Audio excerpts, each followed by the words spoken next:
Well, hello again. It's me, Rebecca, the expert at Learn Flute Online, here with episode number 20. You can do it, and Rebecca will show you how, step by step all along the way. Introducing the Learn Flute Podcast. I'm happy you're here to listen and learn even more about playing the musical instrument flute. Today, you'll be learning about the words proficiency level as a musician. Now, the cool thing about this subject is that there's not going to be one perfect answer, and that's what makes it so easy for me to talk about. What I mean by this is easily described to you by using a similar situation like learning how to speak a new language.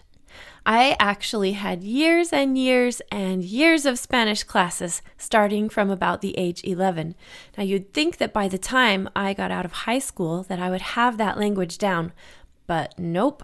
I actually remember taking a trip down to Mexico as a young person and trying to buy a necklace from a street vendor there. I tried to use my knowledge of Spanish and not speak any English at all. Yep, that did not work very well. I ended up saying the same 2 or 3 words over and over until finally we resorted to sign language to complete the transaction. It was kind of funny, but it really brought to light that I wasn't anywhere near proficient at this language. Now, I didn't give up there at all. I decided to continue learning and actually ended up getting my minor in the Spanish language in college along with my bachelor's degree. Now, the interesting thing to note here is that after like 8 years of studying in school with textbooks and teachers, I then took another trip down to Mexico with my husband, who speaks Portuguese, not Spanish, and I also took my boys. Well, no one was nervous about this at all because, their mom speaks Spanish, right? Well, I thought I spoke this language until I got off the airplane and had about 10 different people yelling and waving at me to come to them, and I thought they were telling me that they were going to help me get to my resort hotel and that maybe they were taxi drivers trying to get business. Well, in reality, we figured out a very short time later, after a lot of confusion and going the wrong direction several times, they were actually all trying to get our attention to come listen to their timeshare presentation. It was a real problemo. I couldn't even understand what they were saying. It was all way too fast, and it didn't even resemble what I had studied in school all those years.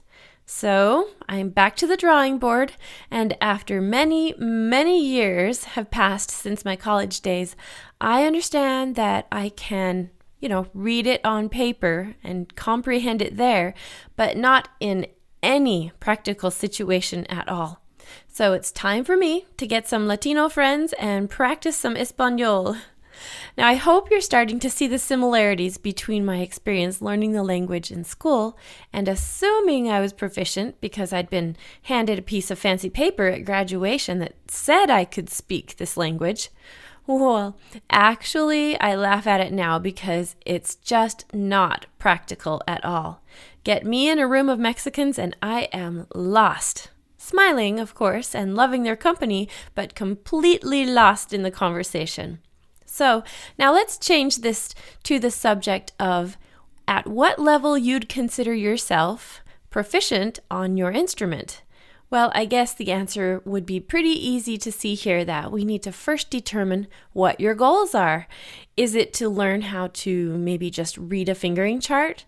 Is that when you can successfully blow each note? Or is it when you can perform a beautiful concerto on stage with admiring onlookers?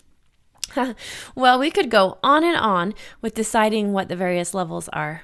Now, the important thing to notice here is that everyone has a different goal, but I think I can safely say that for most music learners, we desire to be able to pick up our instrument, rattle off something cool that sounds clear, resonant, and fluent, feels good. Also, just as in my analogy of standing in a room with some Mexican friends, musicians really do have a ton of fun playing together. The harmonies you can create are awesome, and if you're all learning together, it's even more fun. Now, there are various paper tests that you can move through to see what level you can read music at, but I guess we need to evaluate the different levels of even that. For example, are the notes and fingerings correct, and the counting? How are your dynamics? Are we able to use really clear tone and posture that invites a listener to enjoy? And, well, I would say there are probably about 100 or maybe 1,000 other skills we could add to this proficiency list, so it just never seems to end. And I think it's safe to say that most, if not all, the people on this planet who are learning how to play an instrument wish they were even better at it. Always seems to be a never-ending situation. And if you ask even a super high-level professional performer, they would also say that they are still learning and growing. So the word proficient is pretty relative. Now, I like to tell my new students when they first start with me is that they need to prepare themselves for the long haul. Now, learning how to play the flute is not a weekend adventure at all, but that if they stick with what I show and tell them for a few years, they will definitely become very accomplished and have an unusual skill that they can enjoy and share for the rest of their lives. Now, I read somewhere in a census a few years ago that about 8% of the population of the United States, anyway, play a musical instrument regularly. What this tells me is that you and I are among the elite learners, and especially because we're not being forced to learn. We're here because we love it and we understand its value and beauty. So, by joining me here today in this discussion about what we could consider a proficient level is pretty interesting, and I still don't feel that there is one right or wrong answer. Just like learning a language, there's always more to learn and express before we can claim complete competence. But if we all understand that there's joy in the journey, then that's all we really need to look for. Thanks for letting me wax philosophical for a few minutes today. I'd like to know how your journey of learning to play the flute is going. Do you feel accomplished on any level quite yet? Take every little step and master them one by one, and your skills will build upon one another. You'll find yourself amongst that small, prestigious group of people in the world who can call themselves a musician, which just means you play your instrument regularly. Now, if you'd like to leave a comment on this particular show, please do so here where you're listening, whether it be on iTunes or on the LearnFluteOnline.com website or somewhere else that you have had this streamed. It's always fun to hear from our fellow musician friends. And of course, don't forget to come on over and get yourself signed up for the video lesson modules where I show you step by step how to play the flute in a systematic, organized, easy to follow method. I include everything you need to learn, well, except the flute.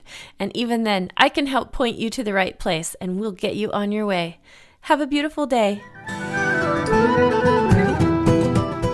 Thanks for listening today. Remember that this is where people of all ages, such as you, can come, learn, and play the musical instrument flute in an easy-to-follow, organized manner, and in the privacy and comfort of your own home, on your own schedule.